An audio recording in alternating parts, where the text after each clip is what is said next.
loh. Saya juga tergelitik saat Pak Erick katakan ada pemain yang nggak dipanggil, ada pemain yang egonya cukup tinggi, cukup individunya terlihat sehingga nggak bisa ngeblend di tim. Nah, apakah kemudian ini juga salah satu faktor kenapa Eliezer Reinders kemarin tidak dimasukkan dalam daftar starting di pertandingan sebelumnya, Pak? Bukan saat pada lawan Arab Saudi. Enggak. Baru ketika kemudian para netizen ataupun juga para supporter bertanya, baru masuk daftar. Enggak. Kalau saya nggak ngeliat seperti itu. Saya ini proper. Ya, semua perekrutan pemain naturalisasi baik U17, U20, baik yang perempuan dengan Coach Mochi, dengan Coach saya sangat transparan. Ini database-nya. Mana yang kalian perlu? Dan saya rasa di bawah kepemimpinan saya dengan dukungan pemerintah ya, karena tidak mudah untuk bisa menaturalisasi pemain kalau presiden tidak mau, ketua DPR semua tidak support, saya ngucapin terima kasih gitu. Menteri juga sangat support. Ya, saya rasa nggak pernah deh para pelatih ini mendapatkan luxury seperti yang kita provide hari ini. Silakan tanya Coach Indra, Coach Nova, bagaimana program mereka jalan, ya. Dan kita selalu mencari pemain yang diinginkan untuk bisa bergabung timnas. Nah, ini menarik. Jadi saya semua ada approval. Jadi saya sangat keberatan kalau misalnya, oh ini hanya aksi individu seorang Erick Thohir atau enggak ada. Kita sangat transparan. Ya, tapi Pak tadi katakan ini butuh approval, begitu kan? Yang memang pemain ini dibutuhkan oleh tim. Tapi kemudian ketika Eliezer datangkan, STY sempat juga berbicara pada media masih belum sampai standarnya untuk masuk timnas. Itu pilihan pelatih. Itu pilihan ada yang nggak match dong Pak di sini antara PSSI dengan pelatih?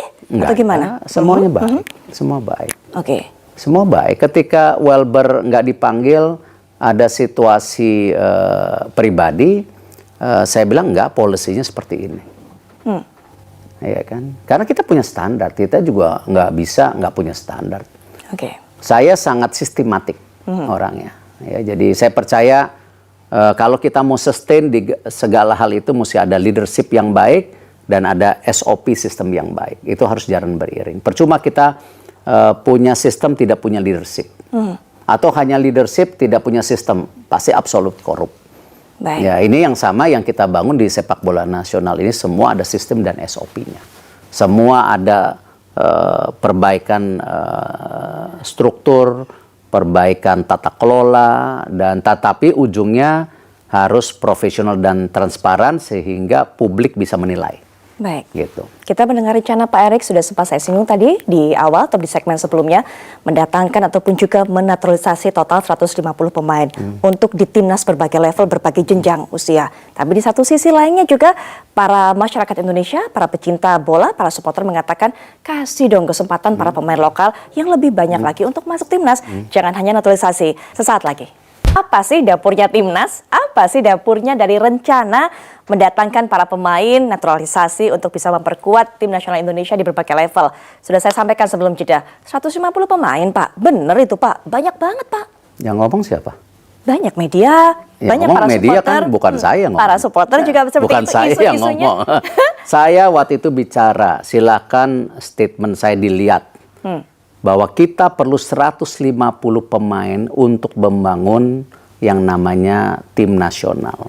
Yaitu 2x11 yang sama kualitasnya di senior. Ya, di U23 mungkin 3x11. Di U20 4x11, di U17 5x11. Kalau kita punya 150 ini, baru kita akan sustain kayak Jepang. Karena saya melihat bahwa pembinaan di Jepang, di Belanda itu punya nilai sendiri buat saya.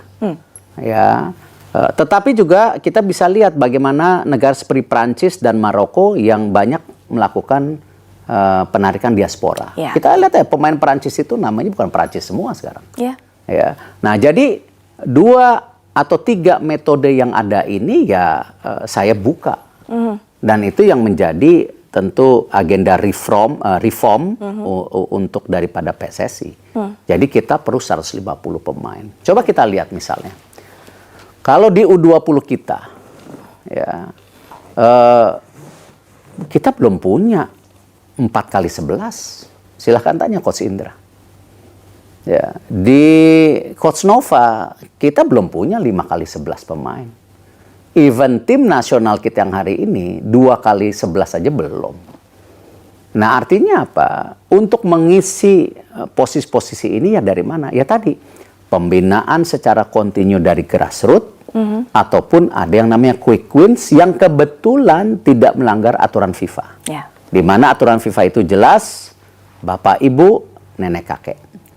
Tetapi itu pun ada doorstop kita. Doorstopnya apa? Klub, no money. Semua based on naturalism. Based on nationalism. Ya. Jadi ya orang-orang ini kita dorong ya memang ya kita lihat bagaimana misalnya Kevin Dix kemarin main terus cedera. Dia ada risiko besar loh. Gajinya dia di klub berapa? Nah dia ini nanti summer dia boleh pilih bebas bermain di klub mana. Dia punya valuasi yang tinggi. Dan mereka dia mengorbankan cedera. J. Indes tadi malam habis main langsung berangkat. Ya, saya dengar Jadi kabarnya. tolong nilai juga pengorbanan mereka gitu. Jangan hanya ngelihat dari sisinya diaspora lokal. Saya nggak suka ketika dibanding-bandingkan antara diaspora dan lokal. Sama. Bangsa kita masa kalau ngelihat bangsa lain langsung waduh. Kenapa? Kita bangsa besar kok. Kita juga harus merasa kita setara dengan mereka. Oke. Nah, jangan kita gara-gara penjajahan yang sekian lama, yang dirasakan bangsa kita, ataupun karena dijajah Jepang, dijajah Portugis atau Belanda, kita merasa kita langsung tidak setara. Nah, ini yang saya dorong bahwa semua talent pool terbaik yang ada di Indonesia ataupun dunia, yang punya kesempatan membangun Merah Putih, ya kita harus beri kesempatan itu.